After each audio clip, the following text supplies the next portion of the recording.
Hi there, BookTube, it's Roz. Now, I'm having a bit of a kind of topsy-turvy end to March and start to April, so this is my April TBR, but by the time you see it, it might be like a week into April. Just, you know, life sometimes gets in the way of reading. It's an outrage, isn't it? How dare it? But I'm looking forward to a really kind of varied reading month in April, full of plans. So I thought I'll quickly share them. And possibly the best news for me for April is that the Sonatarium has reopened. Two Title Trek is back with the Shaky Sonnet show. So one of the things that I'll be doing in April is starting to read Shakespeare's sonnets again in the gorgeous company of Too Tight. And if you haven't latched onto that, I'll put a link below. There's another long slow poetry read I'm doing at the moment, which is going really well, I have to say. Kate Howe and I are reading The Ring and the Book by Robert Browning, and it's a fat old thing, but it's got 12 books within it, and we've read 8, and so we're 2/3 done, 4 to go, and it's surprisingly enjoyable, perhaps more so than I expected. Not a chore. Now, something else that is definitely not a chore, and people told me it was fun and funny, but somehow I still wasn't sure that it would be, and that's Don Quixote, which I read all the way through March and will be reading all the way through April, and it's going to kind of be a key element in my month, and I may try and do another video about it towards the end. I did one in March, and yeah, we'll see. Now, I've got 2 kind of group reads like that I'm involved in and sort of helping host that are happening in April, because Don Quixote was over March and April, and the other is The Magic Mountain by Thomas Mann, which is running over April and May. So go me. But I've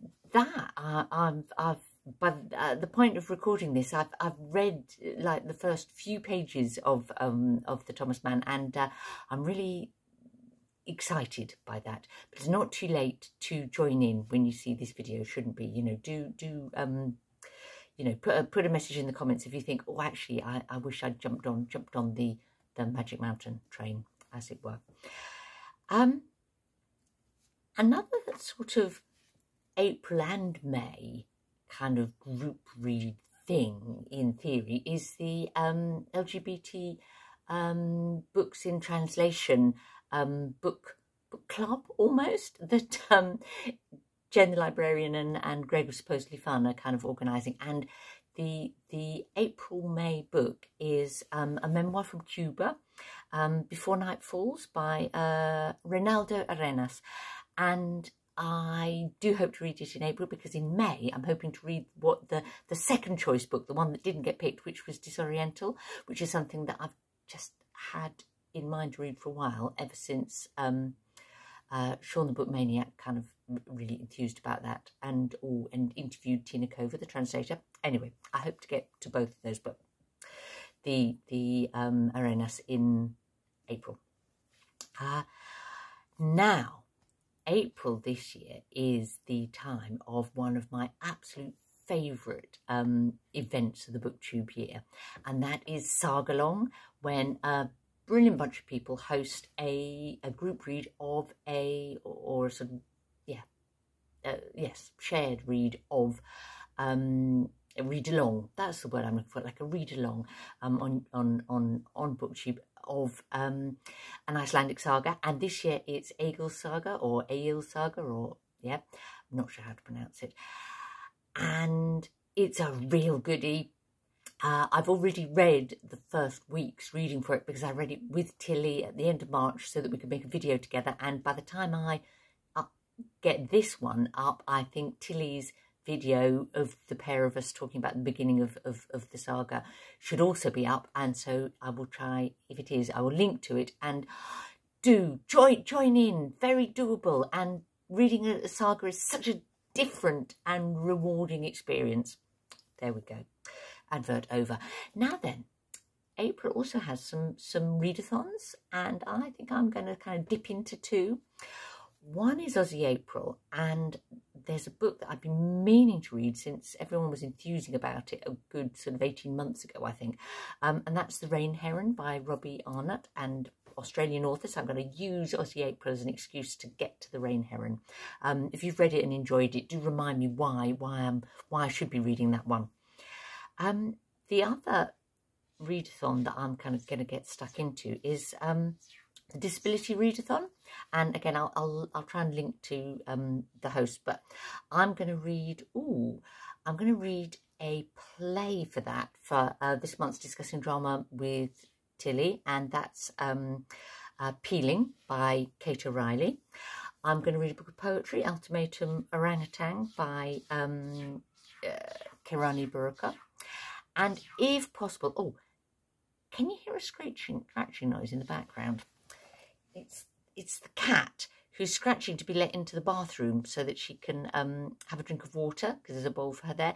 But I'm just going to finish this before I take pity on her and let her through. So just ignore the scratching noise from the foolish cat. Yes, so Disability Readathon. The third thing that I'm hoping to fit in into April for the Disability Readathon is A Still Life, which is a memoir by Josie George, and I think Bob the Booker are kind of enthused about that, so fingers crossed I will squeeze that one in as well. The reason you're thinking, well, of course you'll easily fit that in, but I'm also committed to a couple of buddy reads this month, and one is with Berner of Berner's Bookish Adventures, and we read in January, Mehmed My Hawk, which is a Turkish 20th century classic by Yaşar Kemal, which was brilliant, and we agreed we would read the sequel in April, They Burn Thistles, and I'm really looking forward to that because I loved Mehmed My Hawk. The other buddy read that I've got planned is to read An Apprenticeship by Clarissa Lispector. You know, I've got a Lispector thing, you know, and that's with Una of Codex Cantina and Alan of Big Hub Books and Classics, who's my real Lispector kind of buddy always, and Fraser Simons is going to join us this time, so it's going to be good. It's going to be good. I'm really looking forward to that. Now, it is too long since I read a Scallydandly book, a book from a country new to me. I don't think I read one in either February or March. That was because I was reading translated fiction for the BookTube Prize, but nevertheless, I need to get a new country for me in, an author from a new country for me, and this month it's going to be The Silent Steppe. That's by Mukhamet Shayakhmetov.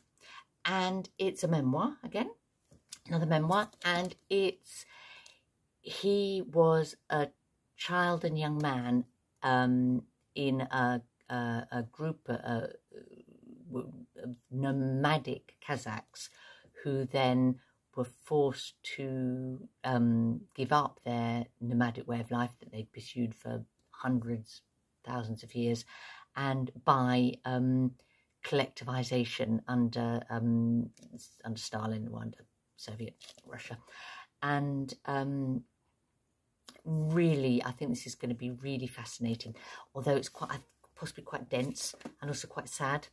I know a lot of them starved, so yeah, anyway, we shall see. Reading things about kind of Russia throwing its weight around is feels quite topical at the moment, I guess. Now, I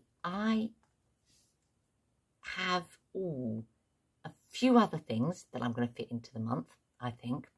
One is that I kind of a must do is reading the book for my real life book group, you know, in person, real people in Brighton where I live, and most unusually for them, they've picked, or together we picked, a book of poetry.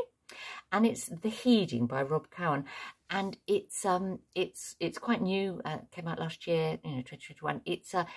it's a book of poetry kind of inspired by the experience of the first COVID lockdown and how that changed the author's sort of relationship with nature, which I think, you know, because everything was so quiet, you know, different animals and birds kind of came into urban areas and people walked more. And anyway, I'm looking forward to it. I like to read poetry, and I think, you know, it's very topical. It is illustrated by someone called Nick Hayes, who's done some what I think must be woodcuts, gorgeous illustrations. So I think that's going to really add to the experience of that book, which brings me to the graphic novel that I'm reading this month, which I do actually have already out of the library, and that's Bad Island by Stanley Donwood. And this is a graphic novel with no words that is all really rather wonderful woodcuts, and with, well, I shall see what I make of it.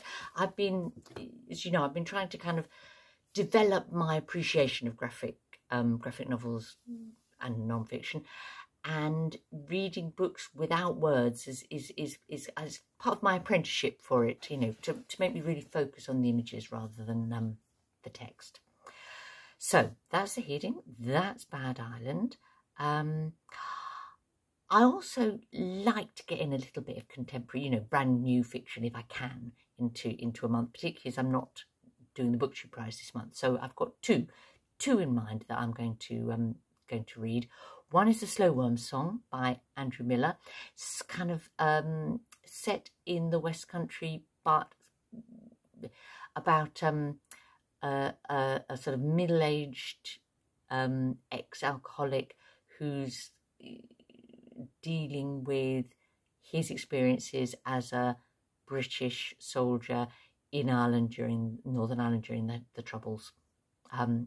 Andrew Miller is I've really enjoyed a couple of his previous books. I've read about four of them, and Pure in particular was a stunning book. So new one by him, I'm always going to give it a go.